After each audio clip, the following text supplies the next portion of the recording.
Perfect. Well, thank you very much, Steve and Cheryl, for that much too generous introduction. If my late mother were here, being my mother, she would believe every word of it. If my late father were here, being a realist, he would probably wonder who you were talking about. But introductions of that sort remind me of the small boy who fell headfirst into a barrel of molasses.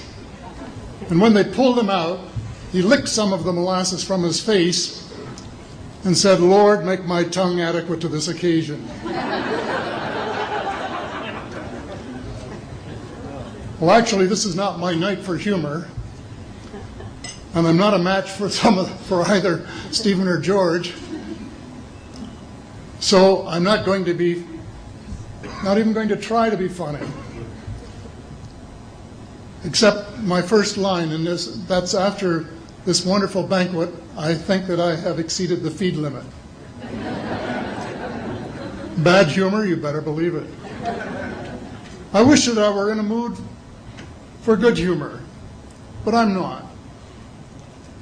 We are hell-bent in the direction of destroying our planet, and frankly, we appear to be doing very little about it.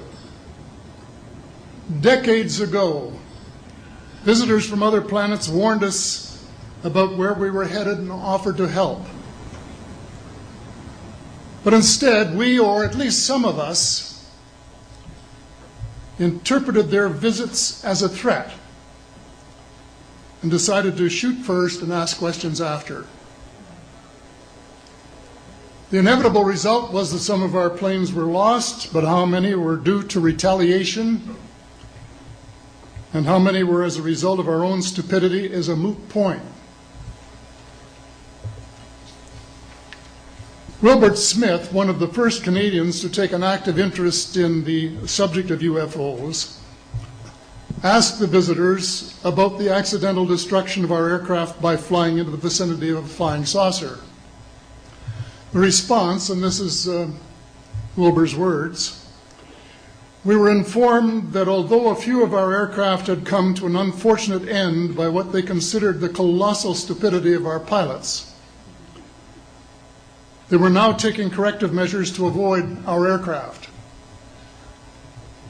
I asked them, and this is still Smith, I asked them what happened, and they said, well, the fields around the saucers, in order to hold them up, in order to produce the gravity differential, the time field differentials, which were necessary to operate the ship.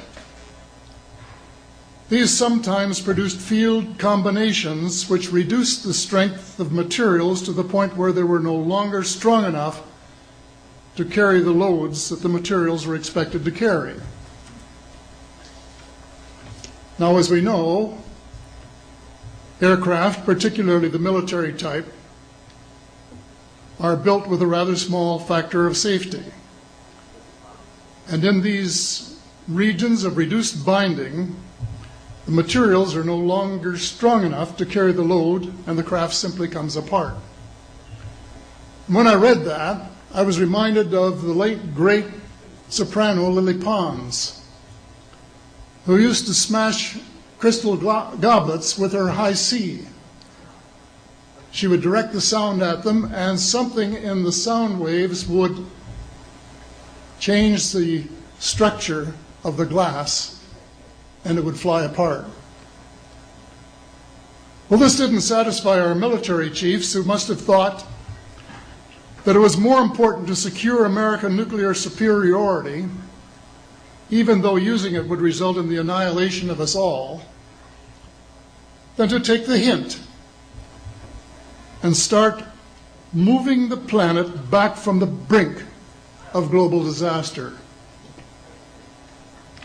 They, the military, must have been and still are so paranoid that they feel it necessary to use the visitors' technology to fight them off, rather than welcome them as partners in development, though they may have seconded a few renegades to assist them in what can best be viewed as diabolical developments. Stephen has said that talking about UFOs is passé, and that we should be talking or limiting our talk to exopolitics. Well, Stephen, I agree with you in theory, but in reality we have a problem when official U.S. policy insists that UFOs don't exist. The veil of secrecy must be lifted, and it has to be lifted now, before it's too late. It is ironic that the U.S. would begin a devastating war, allegedly in search of weapons of mass destruction, when the most worrisome developments in this field are occurring in your own backyard. It is ironic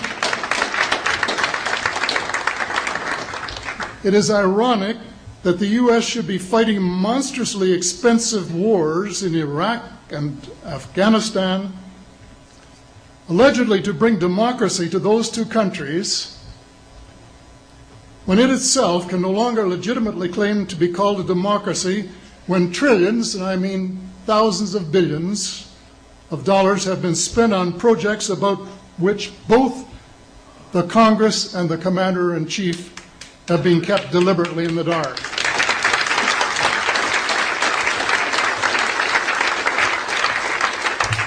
How much has been accomplished in 60 years of feverish activity by some of the most educated minds in the United States? Has America developed flying saucers that are visually indistinguishable from the visitors, as alleged? And if so, what do they propose to do with them? Even more critical, what progress has been made in the development of clean energy sources that could conceivably replace fossil fuels and save the planet from becoming a veritable wasteland? Well, who has the answers? Someone does, but apparently they aren't telling either secretaries of defense or presidents, because they don't have, quote, a need to know. In a story told by Dr. Stephen Greer, President Clinton was asked a question by White House reporter Sarah McClendon about why he didn't do something about disclosure. And Clinton replied, "Sarah, there's a government inside the government, and I don't control it." Excuse me, doesn't the Commander-in-Chief and the person who allegedly has their finger on the nuclear trigger have a right to know what his subordinates are doing? The people of the United States who have paid the bills have the right to know. The people of the world demand to know, because it is our descendants too whose lives are in mortal danger. It is time for the people of the United States to launch a new war against the evil of lies, deceit, and darkness, and go all out to win the victory of truth and transparency and light. Thank you.